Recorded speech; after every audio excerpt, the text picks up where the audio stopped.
అందరికీ నమస్కారం. మరి ఈరోజు ఒక శివభక్తుని గురించి తెలియజేస్తాను. మహాదేవునికి ఎందరో మహాభక్తులు ఉండేవారు. ఎప్పటికీ ఎందరో ఉన్నారు. ఇకపై కూడా ఉంటారు. వారి జీవితాల్లో జరిగిన అద్భుతమైన సంఘటనలను తెలుసుకుంటే మనలో కూడా భక్తి శ్రద్ధలు పెంపొందుతాయనే ఆశతో ఈ కథను సేకరించి మీకు చెబుతున్నాను.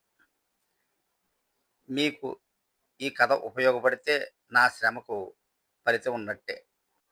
సిరు తొండ నాయనారు చోళదేశంలో తంజావూరు జిల్లాలో తిరుచట్టాంగుడి పేరుతో ఒక గ్రామంలో పరంజ్యోతి, అతని భార్య తిరువెంగాడు నంగై అను మహాశివభక్తులు ఉండేవారు. వారికి గణపతి ప్రసాదమున శ్రీయాళుడు అనే కుమారుడు పుట్టాడు. అతనికి 5వ ఏట అక్షరాభ్యాసం చేయించారు. పరంజ్యోతి కుటుంబము సేనాధిపతుల కుటుంబం. పరంజ్యోతి తనే చోళరాజ్యానికి ప్రధాన సేనాధిపతి. ఒకసారి రాజుగారి ఆదేశం ప్రకారం ఉత్తర దేశపు రాజునొకరితో యుద్ధము చేసి ఆ రాజును జయించి ఆ రాజ్యము నుండి అనంత ధనరాశులను రథ గజాశ్వములను తెచ్చి రాజుగారికి సమర్పించాడు.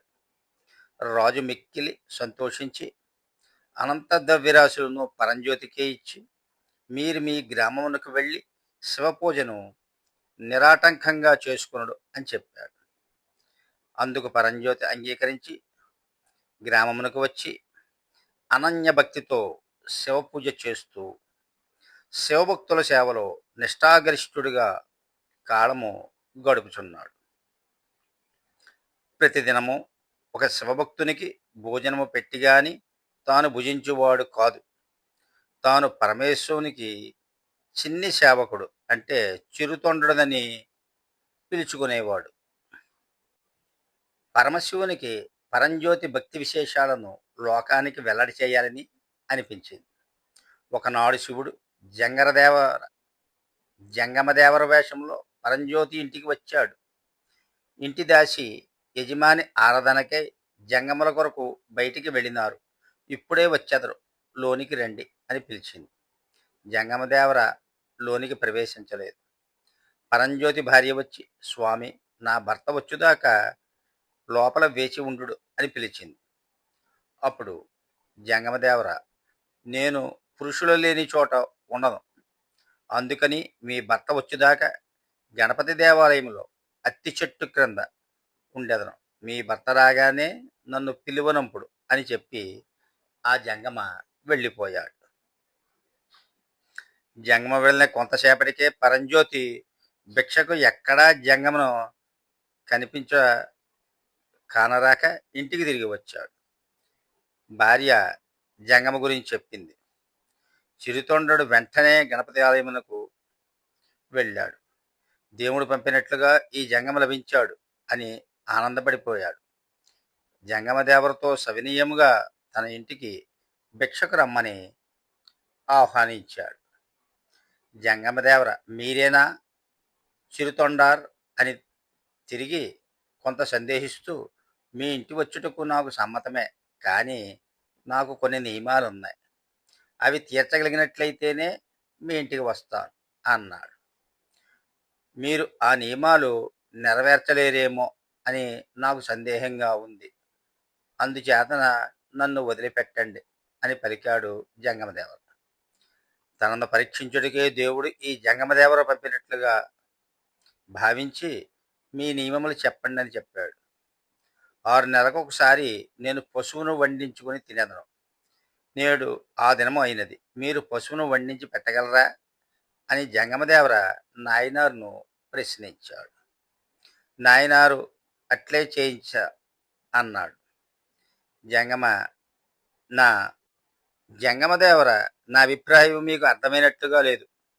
పశువునకు జంతువు మనిషి అనే 2 అర్థాలున్నాయి.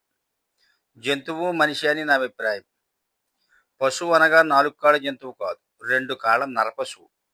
కుటుంబానికి ఆధారభూతుడై ఉండాలి. అతనికి 5 సంవత్సరాల వయసే ఉండాలి. అతను ఆరోగ్యవంతుడై ఉండాలి. ఆ మాంసమును చక్కగా వండి నాకు పెట్టాలి. తినువారిని ఎవ్వరూ తిట్టరాదు. ఈ నియమాలు మీరు పాటించగలిగితే మీ ఇంటికి భిక్షకు వస్తాను అన్నాడు జంగమర. పరంజ్యోతి ఈ నిబంధనలు కూడా ఒప్పుకున్నాడు. తమ ఇంటికి భిక్షగా ఆహ్వానించాడు. ఇంటికి వచ్చి పరంజ్యోతి భార్యకు విషయమంతా చెప్పాడు. భార్య అట్టి బాలుడు ఎక్కడ దొరుకును అన్నది. మన పిల్లవాడే అన్నింటికీ తగి ఉన్నాడని చెప్పాడు. భార్య అంగీకరించింది. ఇందు తలమాంసము కనబడలేదన్నాడు జంగమ. శిరస్సు పనికిరాదని మానేసినానని చెప్పింది భార్య. దాసి అవి చాలవేమోనని శిరస్సు కూడా వండినాను అని శిరస్సు తెచ్చి వడ్డించింది. జంగమ నేను తోడు లేకుండా భోజనం చేయనన్నాడు. ఈవేళ గ్రామమంతా వెదికినా ఒక్క జంగమదేవరో కనపడలేదు స్వామి అన్నాడు పరంజ్యోతి. అలా అయితే మీరే తోడుగా నాకు భోజనం చెయ్యండి అన్నాడు పరంజ్యోతిని. పరంజ్యోతి ఇక తోడు కూర్చున్నాడు. ఇంకా మీ కుమారుని కూడా తీసుకుని రండి, అతను కూడా మాతో భోజనం చేయము అని జంగం అన్నాడు. అప్పుడు పరంజ్యోతి వాడు వచ్చుటకు వీలు లేదు అన్నాడు. అప్పుడు జంగమదేవర వీధిలోనికి పోయి రమ్మని పిలువుడు అని సలహా ఇచ్చాడు. చేయునది లేక తల్లి శ్రీయాడ జంగమదేవర నీతో భోజనం చేయదలిచినారు రమ్ము అని బిగ్గరగా పిలిచినది. శ్రీయాళుడు పరుగున వచ్చాడు. తల్లి పిల్లవారిని పరంజ్యోతి వద్దకు తెచ్చింది. పరంజ్యోతి ఆనందంతో జంగమదేవర సెలవైనది, భోజనం గుప్పింపుడు అన్నాడు. అక్కడ జంగమదేవర మాయమై ఉన్నాడు. వడ్డించిన మాంసం కూడా మాయమైపోయింది. పరంజ్యోతికి జరిగింది తెలిసి ఆశ్చర్యమేసింది. కుమారుడు మరలా బ్రతికినందుకు ఆనందమైంది. కానీ జంగమదేవర భుజించకుండా అదృశ్యమైనందుకు ఎంతో విచారం కలిగినది. ఆ క్షణంలోనే పార్వతీ పరమేశ్వరుడు వృషభారూఢులై ఆకాశంలో దర్శనమిచ్చి పరంజ్యోతిని, అతని ధర్మపత్ని శ్రీయాళుని, దాసిని కూడా కైలాసానికి తీసుకుని పోయారు. కాబట్టి మనందరం ఆ పరమశివుని మనసారా నమ్మి కొలుద్దాం. సర్వే జనా సుఖినో భవంతు. ఈ వీడియో కానీ మీకు నచ్చినట్లయితే లైక్ చేసి సబ్స్క్రైబ్ చేయవలసిందిగా కోరి ప్రార్థిస్తున్నాను.